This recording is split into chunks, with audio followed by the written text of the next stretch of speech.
How to delete history on Netflix. Hey everybody, welcome back to the channel. In today's video I'm going to guide you on how you can delete history on Netflix, so make sure to watch the video till the end. If you want to actually delete history on Netflix, instead of using the app, I would recommend you open up your browser and go to netflix.com.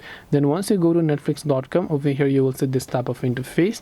Tap on the three lines option there and simply go to the option called account. Then once you go to the option called account, here you'll see this interface again.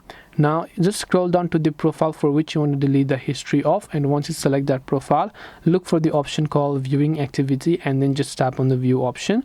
Then once you tap on view, you'll be able to see all the things that this profile has happened to watch. Then you can simply scroll down here, then just tap on the hide all option to hide all of your viewing activity and as a result delete it. This way you will be able to delete your Netflix history. Hope this video was very helpful. If you have got any more questions, queries, doubts, feel free to also leave them down in the comment section. Thank you for watching till the very end of this tutorial and see you soon in the next video.